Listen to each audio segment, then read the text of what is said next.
یہاں پر ایک بات اور سمجھنے والی ہے، حدیث پاک میں آتا ہے جب مومن نماز شروع کرتا ہے اللہ تعالیٰ مومن کے سامنے اپنی تجلی فرماتے ہیں۔ حضرت مجدد ثانی رحمۃ اللہ اس کی تفصیل لکھتے ہیں، وہ لکھتے ہیں کہ جب نمازی اللہ اکبر کر کے سلام پھیرتا ہے محبوب بغیر کسی نقاب کے اپنے بندے کے سامنے جلوہ افروز ہو جاتے ہیں، اپنے چہرے کا دیدار کرواتے ہیں۔ یہ تو الگ بات ہے نا کہ ہم اندھے ہوتے ہیں، آنکھ والا تیرے جوبن کا تماشا دیکھے، دیدہ کور کو کیا آئے نظر کیا دیکھے۔ دل کی آنکھیں اندھی ہوتی ہیں، ہم کیا نماز میں دیکھیں اور ہمیں اللہ کے جلوے کا یا اللہ کے دیدار کا کیا مزہ آئے۔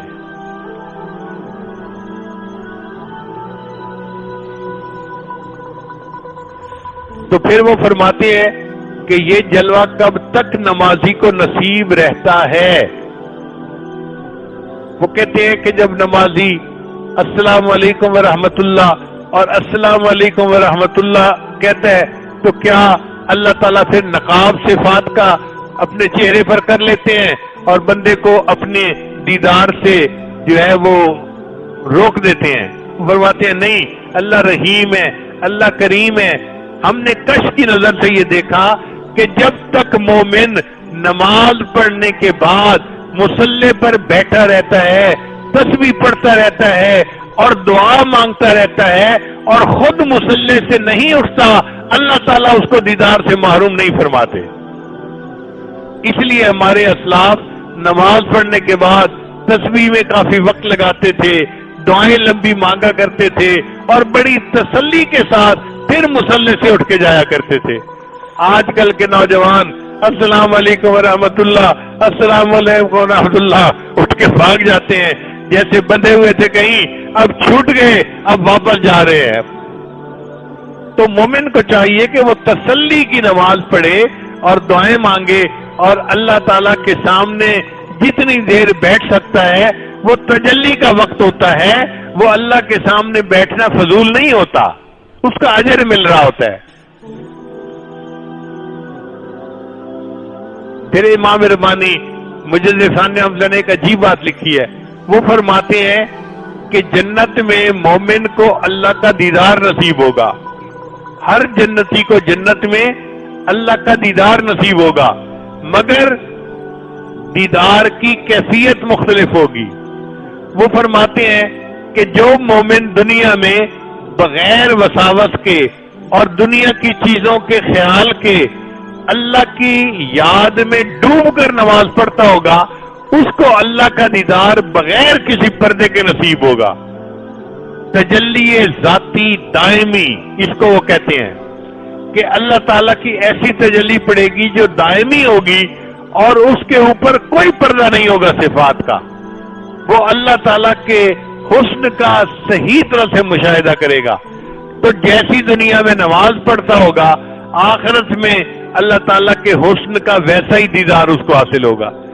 جو دنیا میں نماز پڑھتے ہیں کبھی نماز کا خیال، کبھی دکان کا خیال، کبھی بیوی کا خیال، کبھی بیٹے کا خیال، کبھی فلاں کا خیال، کبھی فلاں کا خیال، وہ فرماتے ہیں یہ تمام خیالات پردے ہیں جو جنت میں صفات کے پردے اس چہرے کے اوپر آ جائیں گے۔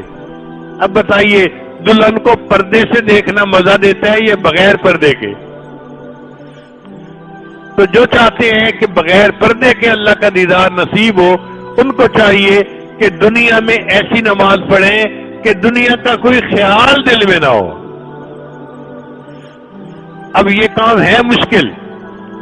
حضرت شیخ عبدالعزیز صاحب نے لکھا ہے، ایک بزرگ سے کسی نے پوچھا حضرت آپ کو نماز میں دنیا کا خیال آتا ہے؟ وہ فرمانے لگے نہ نماز میں آتا ہے نہ نماز کے علاوہ آتا ہے، نہ نماز میں آتا ہے نہ نماز کے علاوہ آتا ہے۔ ایسا اللہ دنیا کو دل سے نکال دیتے ہیں کہ دل میں اللہ کا خیال جم جاتا ہے، باقی ماں سوا کے تمام خیالات نکل جاتے ہیں۔ کاش کہ ہمارے بھی دل کی ایسی کیفیت ہو جائے کہ ہم اللہ کی نماز ایسے پڑھیں کہ اللہ کے سوا کسی اور کا دھیان ہی نہ ہو۔ ہماری حالت تو ایسی ہے، سارا دن ہم دکان کے اندر اور جب نماز پڑھتے ہیں تو دکان ہمارے اندر، دکان کا حساب چل رہا ہوتا ہے نماز کی 4 رکعتوں میں۔ ایسے سجدے اللہ کو پسند نہیں آتے اور ایسی نمازوں کی اللہ کو کوئی پرواہ نہیں۔ عبادت کرنے والے فرشتے بہت ہیں، اگر ہمارے سجدے اللہ ٹھکرا دیں گے تو اللہ تعالیٰ کو اس کی کوئی پرواہ نہیں۔ ہم چاہیں، ہماری تمنا ہونی چاہیے، اے اللہ ہم کوئی تو سجدہ ایسا کریں جو محبت میں ڈوب کے کریں، جو بے خودی میں کریں، ایسا کریں کہ جیسے محبت میں محبوب کے قدموں پہ سر رکھ رہے ہوتے ہیں۔ اسی لیے تہجد میں انسان جب اللہ کے سامنے نماز پڑھے تو ساری دنیا سے ہٹ کٹ کے محبت کے سجدے کرے۔ یہ 2 سجدے یا 4 سجدے جو ہم تہجد کے وقت میں کریں گے یہی قیامت کے دن کام آئیں گے۔ حسن بصری کسی کو خواب میں نظر آئے، اس نے کہا کہ حضرت آگے کیا بنا؟ فرمایا سب کشف و کرامات اڑ گئے، آخری پہر کے چند سجدے ہمیں کام آ گئے۔ وہ جو آخری پہر کے چند سجدے ہیں ان کو اپنے اوپر لازم کر لیجئے۔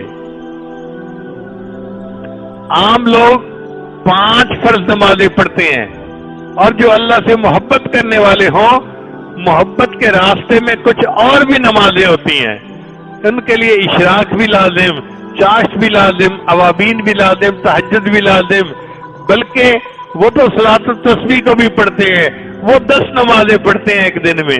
وہ محبت کے راستے پہ قدم رکھنے والے ہوتے ہیں۔ 5 نمازوں سے محبت کا جذبہ پورا نہیں ہوتا، اپنے جذبے کو پورا کرنے کے لیے نفل نمازوں کو بھی ساتھ شامل کر لیتے ہیں۔